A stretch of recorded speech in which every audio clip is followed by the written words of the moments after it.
네, 반갑습니다. 귀한 시간 내주셔서 오셨는데 우리가 지금부터 점심시간까지 같이 우리 교재 3페이지 보시면 오늘 특강에 대한 내용이 3페이지부터 시작됩니다. 제목을 한번 보시겠어요? 우리 제목 같이 읽어보겠습니다. 우리 교회 좋은 교회. 다시 한번 읽어보겠습니다. 우리 교회 좋은 교회. 자, 사실 조금 전에 담임 목사님께서 우리가 모인 이유와 또 우리가 어떻게 준비되어야 하는가에 대해서 잘 말씀해 주셔서 사실 그것만으로 충분할 것 같은데요. 그 같은 내용을 제가 조금 더 길게 말씀을 드려보겠습니다. 우리 교회 좋은 교회인데 여기 들어가는 질문 보시면 천우교회는 좋은 교회인가요? 라고 시작합니다. 여러분 어떻게 생각하시나요? 좋은 교회 맞습니까? 네. 그럼 우리가 오늘 이제 사실 모든 내용을 이미 다 나눈 건데요. 우리가 이제 새가족 정착을 위한 워크숍으로 모였는데 우리 교회 좋은 교회라는 주제를 왜 정하게 되었냐면 우리 교회가 좋은 교회라는 생각을 갖고 정말로 우리가 말로만이 아니라 정말로 그렇게 생각을 하고 우리 교회를 사랑하면 그것이 새가족이 왔을 때 맞을 때 가장 중요한 것이기 때문에 그렇습니다. 자, 그래서 오늘 우리 교회가 좋은 교회인가? 여러분 대부분 그렇다 하셨는데 어째서 그러한가? 그 이유는 무엇인가? 이러한 생각들을 함께 나누어 보려고 합니다. 그 다음 질문 보시면 참교회란 무엇일까요? 바른 예배라는 것이 있을까요? 라고 되어 있는데 여러분 참교회에 속하여 바른 예배하는 것이 성도에게 있어 가장 중요한 일입니다. 참교회에 속하여 바른 예배하는 일. 그래서 참교회 괄호하고 여기 true라고 되어 있죠. 그러니까 참교회란 진짜 교회, 바른 교회를 뜻합니다. 그렇죠? 참교회가 무엇인지 우리는 헷갈리지 않습니다. 바른 교회를 뜻합니다. 자, 그런데 여러분 참교회라는 말이 성립되려면 거짓 교회가 있기 때문이겠죠. 참교회라는 말이 되려면 거짓 교회라는 것이 있어요. 거짓 교회라면 가짜 교회, 다르게 표현하면 교회가 아닌 것들이 있다는 거예요. 교회가 아닌 것들, 거짓 교회가 있습니다. 그렇다면 교회가 교회 되려면 그 거짓 교회가 아니어야 합니다. 교회가 교회 되려면 거짓 교회가 아니어야 그것이 교회입니다. 바른 예배라는 말도 이 말이 되려면 바르지 못한 예배가 있다는 것입니다. 그렇죠? 과연 바른 예배란 무엇인가 하는 것도 오늘 생각해 보려고 합니다. 자, 다시요. 참교회와 바른 예배라는 것을 오늘 또 왜 다루느냐? 이것도 새가족을 맞을 때에 우리가 먼저 교회의 교회됨, 참교회, 바른 예배에 대한 생각이 우리가 먼저 공감대를 이루는 것이 새가족을 맞을 때 굉장히 중요한 일이기 때문에 그렇습니다. 그래서 자연스럽게 3번 성도의 교제란 무엇이며 새가족이 우리 지체가 된다는 것이 나에게 어떤 의미가 있는지까지 오늘 다루어 보려고 합니다. 자, 이렇게 참교회에 대하여 천우교회에 대하여 그래서 우리는 어떤 교회로서 서로 어떻게 교제하고 있으며 그래서 그 성도의 교제를 바탕으로 하여서 우리에게 새 성도가 왔을 때에 어떻게 그들과 교제해야 하는지 다루는 것으로 오늘 여러분 귀한 시간 내서 와주셨는데 그렇게 구성하여 다루어 보고자 합니다. 자, 밑에 먼저 1번 보시면 먼저 교회란 무엇인가입니다. 교회란 다음부터 우리 같이 읽어보겠습니다. 하나님께 부르심을 받아 예수님을 믿는 사람들의 모임입니다. 자, 우리 이미 잘 아시는 내용이겠지만 교회란 예수님을 믿는 사람들의 모임입니다. 예수님 믿는 사람들이 모여 있는 것, 그것이 교회입니다. 예수님께서 교회를 세우실 때에 말씀하신 것을 한번 떠올려 봅시다. 베드로가 너희는 나를 누구라 하느냐 했을 때 주는 그리스도시요 살아계신 하나님의 아들이시니다 고백할 때 예수님께서 내가 이 반석 위에 무엇을 세우겠다 하시죠? 이 반석 위에 교회를 세우리니 하시죠. 교회란 예수님이 누구신지 알고 예수님을 바르게 알고 바르게 믿는 믿음 위에 세워진 것이 바로 교회입니다. 에베소서 2장 20절 보면 너희는 사도들과 선지자들의 터 위에 세우심을 입은 자라 그리스도 예수께서 친히 모퉁이 돌이 되셨느니라 말씀하는데, 사도들과 선지자들은 성경을 가리킵니다. 하나님의 말씀 위에 세워진 것이 바로 교회이며 예수께서 친히 모퉁이 돌 되신 것이 바로 교회입니다. 또 고린도전서 12장 27절 너희는 그리스도의 몸이요 지체의 각 부분이라. 골로새서 1장 18절 예수 그리스도는 몸인 교회의 머리시라. 자, 그러니까 교회는 예수님 믿는 사람들의 모임이고요, 예수님을 믿는 믿음 위에 세워진 것이고 성경 하나님의 말씀 위에 세워진 것이며 예수께서 머리 되시는 그리스도의 몸이 바로 교회입니다. 자, 그러므로 교회는 여기 밑에 네모 보이시죠? 땡땡을 가리키는 것이 아닙니다. 뭘까요? 네, 건물입니다. 이렇게 잘하세요. 교회는 건물을 가리키는 것이 아닙니다. 우리 사경회 때도 또 양현표 교수님 오셔서 해주셨죠. 교회는 건물을 가리키는 것이 아닙니다.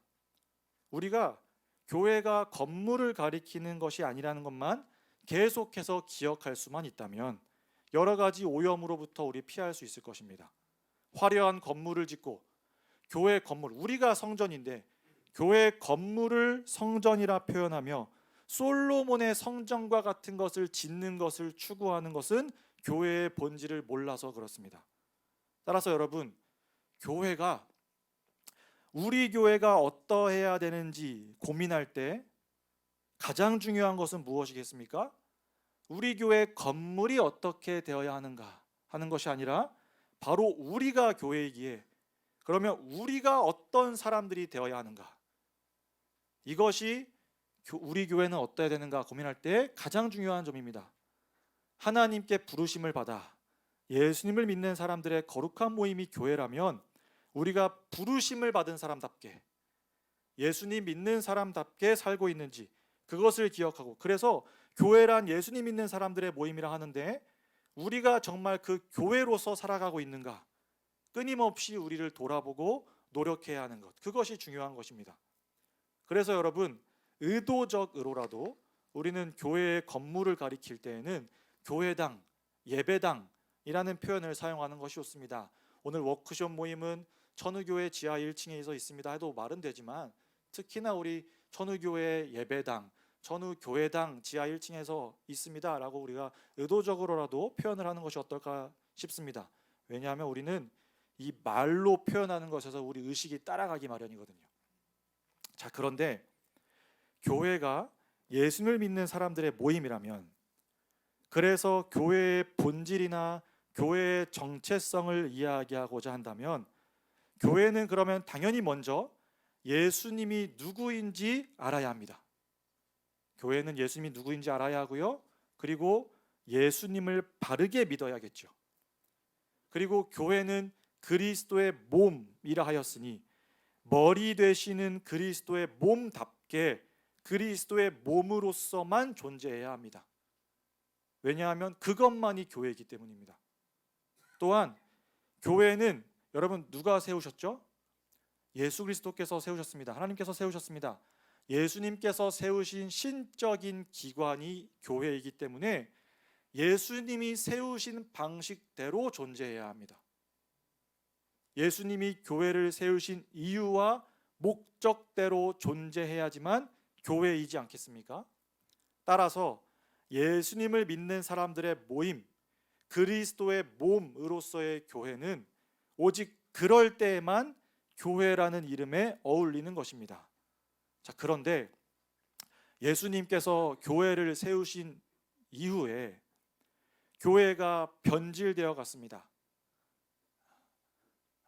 우리 3040 모임할 때는 콘스탄티누스 이런 거 했었는데 기억하시죠? 콘스탄티누스가 313년에 기독교를 공인하고 테오도시우스 왕제가 380년 데살로니가 칙령 390년 이후에 기독교를 로마 제국의 국교로 인정하고부터 눈에 띄게 교회가 변질되기 시작했습니다. 박해가 멈춘 것은 하나님이 주신 복이었지만 동시에 변질이 시작된 것이죠. 아니면 어떤 사람들은 바로 사도들이 죽고 나서 그 초기부터 교회가 변질되기 시작했다고 보는 경우도 있습니다. 이 교회가 변질된 것의 시작이 언제인가로 보는 것과 관계없이 중요한 것은, 분명한 사실은 교회가 변질되어 갔다는 사실이죠. 중세 기간에는 더욱더 그 정도가 심해졌습니다. 말씀으로부터 벗어나고 교회 건물의 화려함만 추구하고, 제가 이 그림을 자주 그리는데, 교회가 이렇게 오는데 점점 변질되기 시작했다는 거예요. 점점 변질되기 시작해서 이 중세 기간에는 점점 하나님 말씀으로부터 멀어지고 화려함만 추구하고 성직자들의 권위만 추구하고 교인들도 어떤 세속적인 권력을 얻는 것만 추구하고 하는 것처럼 계속해서 교회가 변질되어 갔다는 것입니다. 그럴 때에 이 교회의 변질이 극에 달했을 때, 이 악이 극에 달했을 때 하나님께서는 그의 사람들을 세우시고 부르셔서 원래의 자리로 돌려놓는 일을 하셨습니다. 이것이 16세기에 있었던 종교개혁입니다. 교회가 변질되어 가기 시작하고 그 변질이, 악이 극에 달했을 때 하나님께서 그의 사람들을 세우셔서 돌려놓으신 것이죠. 원래의 자리로 언제나 그랬듯 역사를 보면 하나님께서 항상 남은 자들을 세우시고 그 남은 자들을 통하여 역사하십니다. 이때도 교회를 원래의 교회 자리로 남은 자들을 사용하시어 돌려놓으셨습니다. 자, 그러면 이 사람들이 나올 때에 우리가 바로 교회입니다 라고 나오려면 이쪽 사람들을 볼 때에 이 사람들이 교회가 아니어야 합니다. 이 사람들이 교회가 아니기 때문에 우리가 교회입니다 라는 말이 되는 것이거든요. 그래서 종교개혁자들은 이 로마 카톨릭 교회로부터, 로마 교회, 중세 로마 교회로부터 나올 때 저들은 교회가 아니다 라는 것을 끊임없이 외쳤습니다. 그러면 우리가 어째서 교회인가 하는 것들을 보여줘야겠죠. 그래서 여러 가지 것들이 있겠지만, 여러분 스코틀랜드를 봐도, 네덜란드를 봐도, 프랑스를 봐도, 스위스를 봐도, 독일 서쪽의 개혁파 교회를 봐도 다 우리가 교회입니다 하고 교회를 알아볼 수 있는 표지가 있습니다 할 때 항상 두 가지 내지 세 가지를 이야기합니다. 그 첫 번째가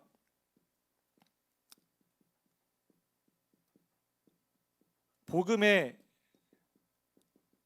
순수한 설교. 칼빈이나 이런 사람들은 말씀의 바른 선포라고 바꿔서 이야기하기도 합니다. 그리고 두 번째는 성례가 예수 그리스도께서 제정하신 대로 시행되느냐, 성경대로 시행되느냐.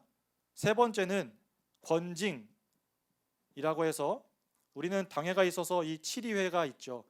교회가 잘못 갈 때, 범죄가 드러났을 때 교회가 어떻게 그것들을 처리하느냐, 혹은 더 넓게는 교회의 질서, 직분 이런 걸로도 볼 수 있을 것 같습니다. 이러한 것들을 통하여 하나님의 말씀이 바르게 선포되지 않는다면, 복음이 전해지지 않는다면, 성례가 더럽혀지고 있다면, 교회의 질서와 직분이 더럽혀지고 있다면 그것은 교회가 아니다 했다는 거예요. 그래서 우리는 참교회에 속하려 한다, 저것들은 거짓교회다 하고 거짓 교회로부터 나오는 것을 종교개혁의 이유, 본질로 여기고 거기에 목숨을 건 것입니다. 여기에 목숨을 걸었어요. 우리는 예수님을 믿는 사람들의 모임이 교회이기 때문에 그 교회에 속하기 위하여 교회가 아닌 것들로부터 우리는 나오겠다 하는 것이죠. 그래서 여러분 4페이지 보시면 벨직 신앙고백서라고 네덜란드 신앙고백서가 있는데 28항에 성도의 의무를 다루는 게 28항인데, 성도의 의무를 교회에 속하는 것으로 말합니다. 성도는 여러분 교회에 속해야 합니다. 왜요? 우리 다시 교회의 정의를 생각해 봅시다. 교회는 예수님 믿는 사람들의 모임이에요. 성도는 예수님 믿는 사람이죠. 그러면 예수님 믿는 성도는 반드시 예수님 믿는 사람들의 모임인 교회에 속해야 합니다. 자, 그런데 그래서 교회에 속하기 위해서는 거짓 교회로부터 나와서, 여러분 종교개혁자들이 중요하게 얘기했던 것 중에 하나가 뭐냐면, 어떤 사람들은 박해가 두려워서 그래 너희들이 말하는 그런 참교회의 기준을 알겠어. 그러나 박해가 들었기 때문에 나는 로마 교회에도 있고 너희들 개혁교회에도 있을게. 동시에 다 속하면 되잖아 하는 사람들이 있었어요. 그러나 종교개혁자들은 끝까지 안 된다. 참교회에 속하기 위해서는 거짓교회로부터 나와야 한다는 것을 이야기했습니다. 거짓교회에 속해 있으면 참교회일 수가 없다는 거예요, 근본적으로. 그래서 이 표지에 대해서 밑에 박스 보시면 복음의 순수한 설교, 이건 하나님의 말씀이 바르게 선포되느냐와도 관련되어 있고요. 그리스도께서 제정하신 대로 성례를 시행하느냐, 그 다음에 이 교회의 권징을 시행하느냐는 벨지신앙고백서를 세 번째 이 교회의 표지로 이야기합니다. 그래서 요약하면, 여기 요약하면 보이시나요? 요약하면 다음에 밑줄 요약하면 다음부터 읽어봅시다. 요약하면 참교회는 하나님의 말씀에 반대되는 모든 것을 거부하고 예수 그리스도께서 유일한 머리이심을 인정하고 순전히 하나님의 말씀에 따라 다스린다. 네, 여러분, 복음이 선포되느냐, 세례와 성찬이 더럽혀지지 않고 시행되느냐 하는 것들, 말씀에 순종하는 것과 연결되어 있습니다. 우리 이러한 것들 조금 후에 자세히 살펴보고요. 밑에 우리 읽은 거 밑에 보시면 제가 읽어볼게요. 거짓 교회는 하나님의 말씀보다도 교회 자체나 교회의 의식에 더 많은 권세를 돌린다. 예수 그리스도보다 사람들 위에 교회를 세운다.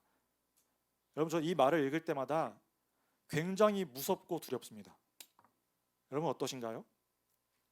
하나님의 말씀보다도 다른 것들, 교회 자체 혹은 교회 건물 혹은 교회 의식들, 교회 프로그램들, 교회의 크기, 교회인의 숫자, 교회의 파워, 혹은 더 나아가서는 담임 목사의 파워, 영향력, 직분자들의 명예, 하나님 말씀보다도 그런 것들에 더 많은 권세를 돌린다면 그것은 교회가 아니다 하는 거예요. 이 참교회와 거짓교회를 구분하는 표지는 여전히 우리에게도 주어져 있는 중요한 표지입니다. 밑에 종교개혁자 칼빈도 우리는 교회라는 이름에 속지 않아야 한다 하거든요. 여러분, 교회라고 간판 걸었다고 다 교회가 아닙니다. 자, 그래서 오늘은 이 교회의 표지 다 중요하지만 그 중에 복음이 선포되느냐, 여기에 집중해 보려고 합니다. 5페이지 넘어가셔서, 자, 복음의 순수한 선포가 이루어지는가 하는 것이, 그것이 교회인지 아닌지 판가름하는 기준이라면 여러분, 복음이 무엇인지부터 알아야겠죠. 그렇죠? 복음이 무엇인지부터 알아야 합니다. 복음이 무엇인지부터 우리 잘 알고 있지만 다시 한번 정리합시다. 여러분, 우리는 아담의 범죄로 인하여 전적으로 부패하였습니다. 이것으로부터 시작해야 됩니다. 우리는 뿌리부터 썩은 죄와 비참함, 도저히 소망이 없는, 하나님 말씀에 순종하고자 하는 의지와 소망이 도저히 나올 수 없는 그 오염된 물탱크에서 쏟아져 나오는 수도꼭지처럼 죄를 지을 수밖에 없는 비참한 존재라는 것, 이것이 우리의 출발점 아닙니까? 그런데 거기에 대해서 통회하며 그리스도께서 나에게 어떻게 구원이 되시는지 아는 것, 이것이 구원이죠. 그러니까 여러분, 우리는 우리의 공로로 구원을 받았습니까? 값없이 의롭다함을 받았습니까?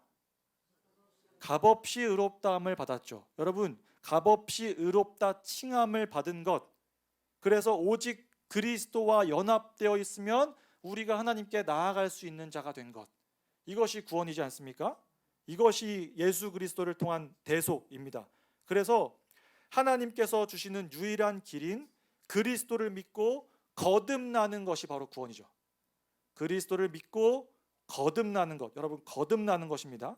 거듭나는 것은 다시 태어나려면 죽어야죠. 다시 태어나려면 죽어야 합니다. 무엇이 죽습니까? 우리 옛사람이 죽는 거예요. 도저히 소망이 없던, 하나님 말씀에 순종하는 의지조차 발현할 수 없었던 우리의 옛사람이 죽고 성령으로 우리는 다시 태어나는 겁니다. 그래서 이제는 성령으로 거듭난 사람은 죄를 죄로 인식하고 탄식하며 이제는 내가 새 사람이 되었으니 거듭난 자답게 살아가리라 하는 것이 거듭난 자의 삶입니다.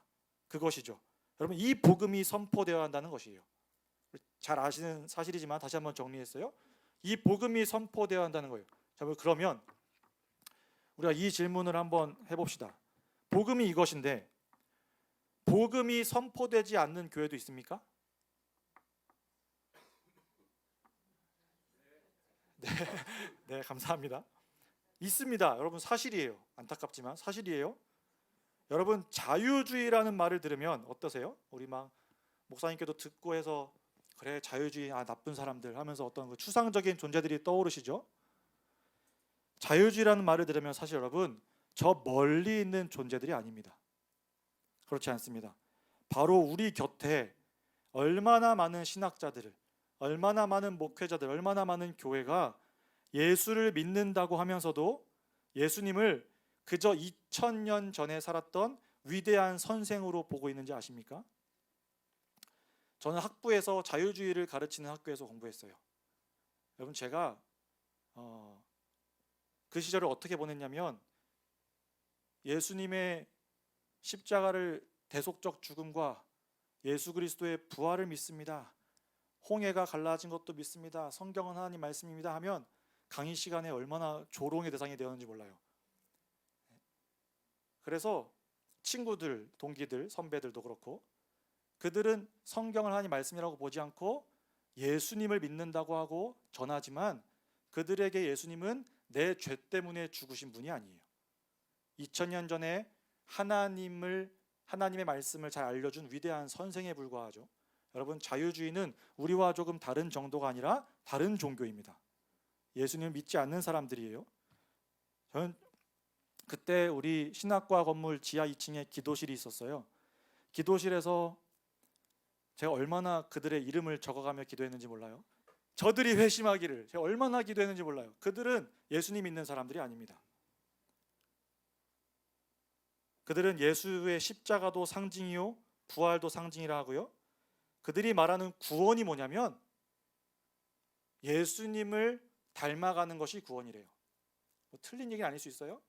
예수님을 닮아가는 것이 구원이라서 예수님 닮아서 이 땅에서 자비를 베풀고 구제하며 자선을 실천하는 삶, 그것이 구원의 전부입니다. 여러분, 우리 교회에 찾아오시는 분들 중 어떤 분들은 예수님을 그저 위대한 선생으로 여기고 하나님의 아들이라고 칭함을 받을 정도로 위대한 인물로는 인정하되 그저 종교 생활로 기독교를 오해하는 그러한 교회에 속해 있다가 힘들어서 오시는 분들도 더러 있습니다.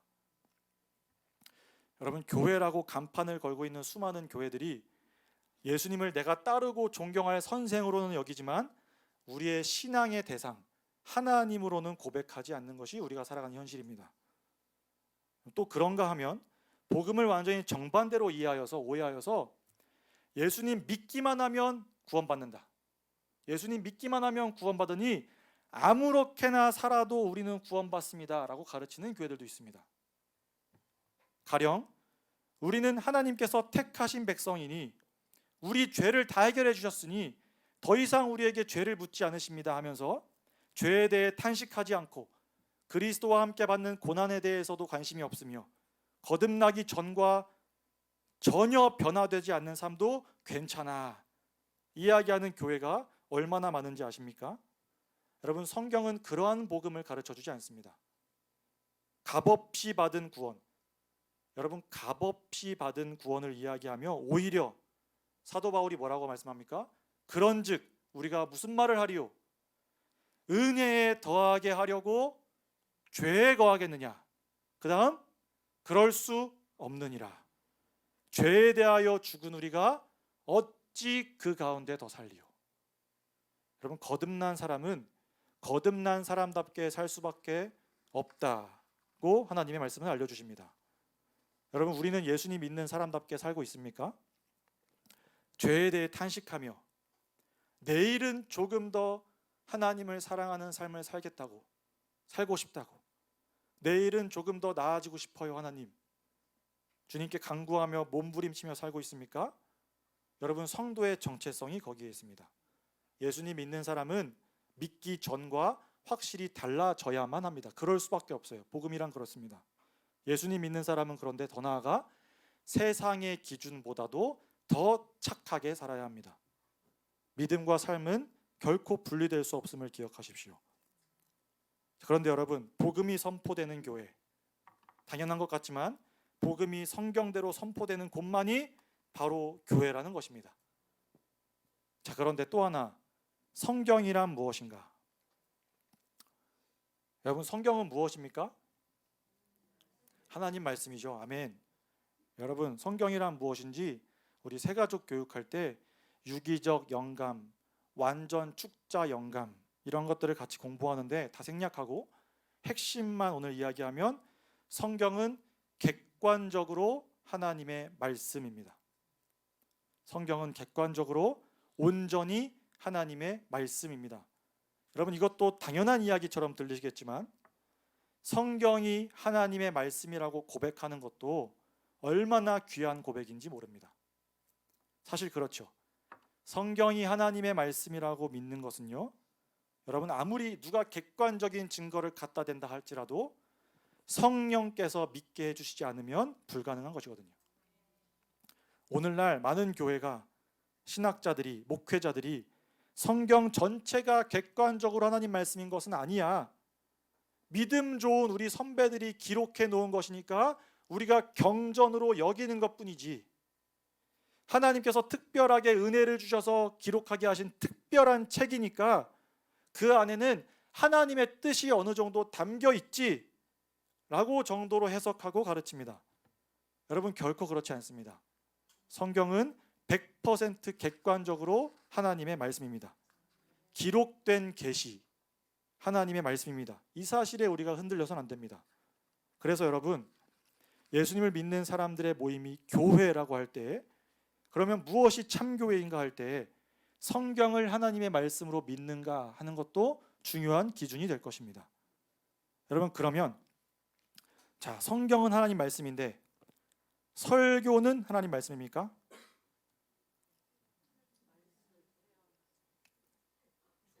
네. 여러분, 아까 우리 복음의 순수한 설교는 여기 칼빈도 그렇고 다른 종교개혁자들은 첫 번째 표지로 말씀의 바른 선포로 바꾸어서 표현하기도 합니다. 말씀이 바르게 선포되느냐. 여러분, 설교란 하나님의 말씀을 선포하는 것입니다. 그런데 하나님의 말씀이 우리에게 무엇으로 주어져 있습니까? 무엇으로 주어져 있죠? 성경으로 주어져 있죠. 하나님의 말씀은 성경으로 주어져 있습니다. 그렇다면 여러분, 설교자가 성경을 중심으로 설교하지 않는다면 그것은 하나님의 말씀일 수가 없습니다. 여기 밑에 저 이성호 교수님의 그 박스 보시면 제가 읽어볼게요. 성경은 그 자체가 하나님의 말씀이지만 설교는 조건적으로 하나님의 말씀입니다. 즉, 설교가 하나님의 말씀이 되기 위해서는 하나님의 말씀을 설교해야 한다는 전제 조건이 따릅니다. 설교 중에 하나님의 말씀을 전하지 않는다면 그것을 더 이상 설교라고 할 수 없습니다. 자, 여러분, 그런데 우리에게 주어진 하나님 말씀은 이 성경이라고 그랬죠. 그런데 오늘날 어떤 사람들은 직통계시를 주장합니다. 직통계시, 성령께다 직접 음성을 받았습니다 하고 설교하는 것이죠. 그렇게 말하는 사람들이 있습니다. 그러나 그렇지 않습니다. 우리 개혁주의 교리에서 계시의 종결, 성경의 충족성, 이런 교리들을 중요하게 다루는데 생략하고, 여러분, 핵심은 이것입니다. 그리스도를 통한 구원이 완성되었습니다. 그리스도를 통한 구원이 완성되었고 사도들에게 주어졌던 과업이 종결되었습니다. 오늘날 성령께서는 이 주어진 계시의 말씀을 이해하게 하시고 우리에게 적용하시면서 역사하십니다. 설교도 마찬가지입니다. 말씀의 종을 통하여 이 하나님의 말씀이 드러나게 하시는 것입니다.